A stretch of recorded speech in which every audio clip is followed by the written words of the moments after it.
Ya, kembali kita lanjutkan dialog kita di Jurnal Pagi, masih bersama dengan saya, Bapak Anies Baswedan. Pak Anies, ya, satu persoalan juga yang orang katakan bahwa pendidikan itu identik dengan mahal. Tiap tahun selalu mahal. Nah, ini bagaimana menurut Anda? Satu hal dulu digarisbawahi, pendidikan itu mahal, tapi ketidakterdidikan itu jauh lebih mahal. Jadi memang biaya pendidikan itu tidak murah. Persoalannya bukan pada mahal biayanya, siapa yang harus menanggung biaya itu. Jadi kalau yang harus menanggung itu adalah peserta didik, orang tua peserta didik, nanti pendidikan menjadi alat seleksi untuk naik kelas. Yang sudah dari sosioekonomi mampu dapat pendidikan lebih baik, otomatis jadi lebih sejahtera. Yang ekonominya rendah dapat pendidikan tak berkualitas, makin bermasalah kehidupannya. Jadi di sini peran negara menjadi penting. Jadi negara harus turun tangan untuk memastikan bahwa pendidikan itu terjangkau. Dan terjangkau itu dua hal, terjangkau secara biaya dan terjangkau secara lokasi. Jangan biayanya murah, lokasinya tak terjangkau. Atau lokasinya terjangkau, biayanya tak terjangkau. Di Indonesia hari ini kita membutuhkan lebih banyak sekolah menengah. Ada sekitar 169.000 SD, tapi hanya 39.000 SMP dan hanya 26.000 SMK dan SMA. Di sini ada penyempitan, sehingga masuk SD sekitar 5,6 juta, tapi lulus SMA baru sekitar 2,3. Yang ikut UN itu 2,3. Yang nggak ikut UN itu lebih banyak daripada yang ikut UN. Artinya kita harus membereskan akses ini. Dan bicara tentang biayanya harus bisa terjangkau. Tapi Pak Anies, bukankah kita naif sekali kalau kita cuma menggantungkan harapan itu kepada negara? Tidak adakah yang bisa dilakukan masyarakat supaya untuk menyelenggarakan? Jadi justru negara itu bisa melakukan satu dengan alokasi budget yang cukup. Kemudian yang kedua, swasta itu didorong, dibantu oleh pemerintah. Misalnya yang bisa dikerjakan, selalu pendidikan swasta itu biaya di awalnya mahal. Misalnya harus mendirikan sekolah, harus ada bangunan, harus ada tanah.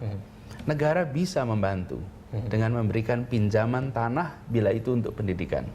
Dan itu bisa dipakai 30 tahun, diperpanjang menjadi 60 tahun, itu bisa.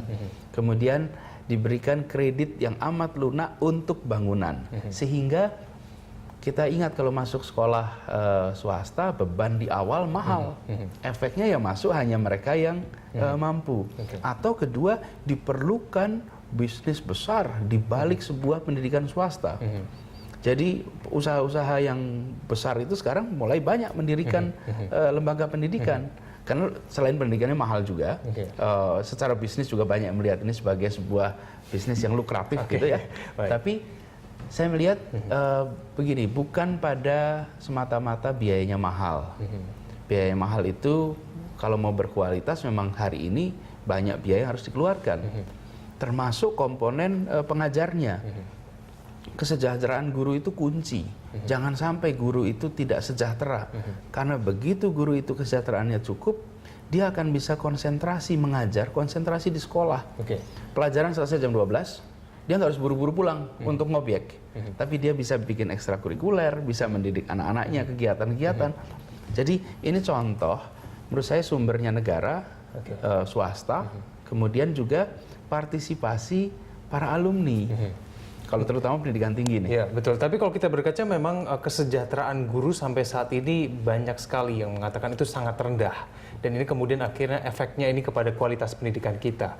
Nah, kalau menurut Anda kemudian ini langkah pertama yang dilakukan pemerintah untuk meningkatkan kesejahteraan, mengingat faktor APBN yang mungkin terbatas segala macam, itu persoalan di mana, Pak? Ya, saya pernah menulis sebuah artikel khusus soal ini. Saya katakan judulnya adalah VIP-kan guru kita. Jadi kita harus memposisikan guru itu sebagai very important person di bangsa ini. Karena pada guru kita titipkan persiapan masa depan Republik ini. Dan di depan guru itu adalah wajah masa depan kita, anak-anak kita itu. Tapi cara kita menghargai guru itu tidak mencerminkan bahwa kita ingin masa depan Indonesia yang lebih baik. Kita harus ubah itu. Dari sisi pemerintah sebenarnya dalam beberapa tahun belakangan secara gaji sudah ada peningkatan yang sangat signifikan. Secara gaji. Bahkan di beberapa kalau kita lihat beberapa perguruan tinggi, minat menjadi guru SD itu tinggi karena janji gaji yang cukup besar. Tapi saya ingatkan, jangan jadi guru karena rupiah. Anda jadi guru karena ingin melukis masa depan Indonesia. Tapi kalau karena rupiah, cari profesi lain. Kemudian yang penting dalam konteks guru itu justru kita semua. Menurut saya bangsa Indonesia, bukan hanya pemerintah, harus mengapresiasi guru. Sebagai contoh sederhana, kapan kali terakhir kita datang ke guru SD kita dan bilang terima kasih? Kapan datang ke guru SMP, SMA?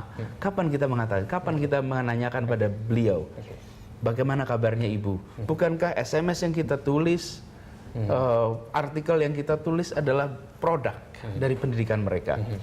Nah, anjurannya adalah begini, misalnya, Anda mau sebuah bisnis, Anda ingin membantu guru. Guru itu bisa ditingkatkan kesejahteraan dengan penghasilannya ditingkatkan atau pengeluarannya dikurangi. Nah, cara mengurangi pengeluaran gimana? Kalau Anda punya bisnis, lalu Anda katakan, kalau guru yang belanja di toko kami dapat diskon. Kenapa? Karena saya bisa mengelola toko ini karena pendidikan guru. Jadi, Anda mau boarding pesawat, kalau misalnya mau terbang, guru dapat diskon. Profesi guru menjadi profesi yang dihargai, bukan diberi rupiah. Kalau diberi rupiah kan menghitungnya sulit juga. Tapi dengan cara diberikan kemudahan, diberikan keringanan, sebagai apa? Sebagai tanda apresiasi bahwa saya duduk di sini karena guru. Ini yang menurut saya semangat dari VIP kan guru kita. Menjadikan mereka important person itu bukan dengan membagi-bagi rupiah, tapi dengan membantu perhatian. Ya? Kalau Anda punya koran, guru langganan gratis, kan nggak rugi juga buat Anda. Oh, Anda nggak mungkin nulis koran kok kalau nggak diajari baca tulis oleh hal-hal guru. sederhana sekali tapi itu cukup penting ya Pak. Dan itu dilakukan oleh seluruh rakyat. Jangan hanya pemerintah, karena pendidikan harus jadi gerakan, bukan hanya program. Baik, Pak Anies, kita akan lanjutkan lagi dialog kita di segmen berikutnya. Pemirsa Jurnal Pagi akan segera kembali.